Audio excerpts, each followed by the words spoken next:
E eu acho grave que a gente esteja na sessão da Câmara discutindo qualquer coisa e não o impeachment desse quadrilheiro bandido. Eu tenho certeza, presidente, que se faltar homens para lutar contra autoritarismos, vão sobrar mulheres de garra e de força para enfrentar esse protofascista. Infelizmente, nós estamos vivendo uma situação extremamente grave.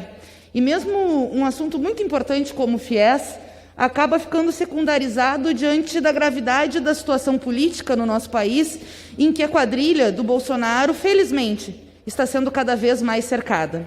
A prisão hoje do foragido, há mais de um ano, Fabrício de Queiroz, dentro de um imóvel do advogado da família Bolsonaro, Frederico Wassef, mostra, primeiro, que deve ter havido uma obstrução de justiça clara, porque o advogado, que é o defensor da família Bolsonaro em vários inquéritos, obviamente não fazia isso à revelia do mandante, do chefe da quadrilha, que infelizmente ainda está com a faixa presidencial, embora já tenha cometido inúmeros crimes de responsabilidade.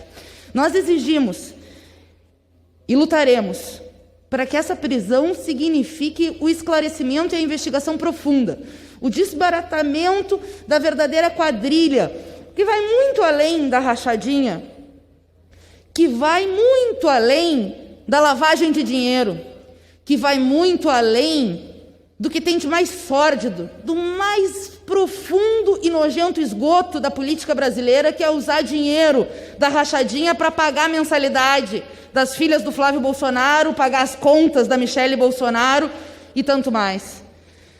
Que vai na relação orgânica que eles têm com a milícia no Rio de Janeiro. Com a milícia, que era comandada também pelo Adriano de Nóbrega, bandido do escritório do crime, que matou mais de dezenas de pessoas, e mesmo assim era homenageado pelo Bolsonaro, e mesmo assim tinha parentes trabalhando com a família Bolsonaro, e mesmo assim, tudo indica pela investigação no Ministério Público, o dinheiro da rachadinha é para financiar o Adriano e seus comparsas. O Adriano, que morreu numa circunstância tão suspeita, que lembra a queima de arquivo naquela operação Estapafúrdia na Bahia. E agora, com a prisão do Queiroz, essa verdade tem que vir à tona. Essa verdade precisa vir à tona para o bem do povo brasileiro.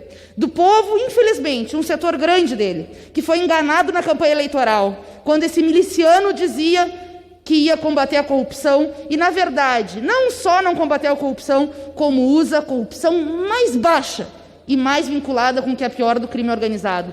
Crime organizado, como as milícias, envolvida em controle de território, em achaque ao povo, envolvida em execuções e possivelmente no assassinato da nossa vereadora Marielle Franco, que integrantes do escritório do crime foram os executores, mas nós ainda não sabemos quem são os mandantes. Então, presidente, é óbvio que eu queria comemorar a saída do Weintraub. Eu acho que o pior ministro da história do MEC saiu graças à luta dos estudantes e à luta de todos aqueles que não aceitaram a tutela e o ataque às universidades, institutos federais, à ciência, à pesquisa. Mas antes de sair, ele fez uma portaria tentando atacar as cotas na pós-graduação para que negros, indígenas, pessoas com deficiência não possam acessar os cursos de pós-graduação no Brasil, e nós fizemos um PDL para revogar isso.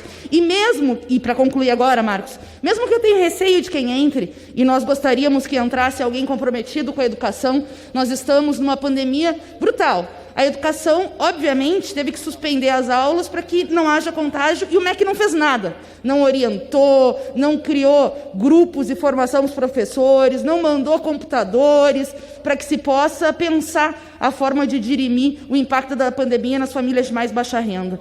Mas, embora eu não tenha muitas expectativas de quem o Bolsonaro pode indicar, porque se enganam aqueles que acham que tira um ministro, tira outro ministro e a coisa vai voltar para a normalidade. O Bolsonaro é de extrema direita e quer sempre fechar as liberdades democráticas, mas mesmo sem ter ilusões, a queda do Weintraub é uma vitória. Cada um que cai de um governo de podre enfraquece esse governo de podre, mas precisa o chefe ser derrotado, que é Jair Messias Bolsonaro. Para isso, todos têm que lutar e cumprir seu papel histórico, e eu acho grave que a gente esteja na sessão da Câmara discutindo qualquer coisa e não o impeachment desse quadrilheiro bandido. Eu tenho certeza, presidente, que se faltar homens para lutar contra autoritarismos, vão sobrar mulheres de garra e de força para enfrentar esse protofascista.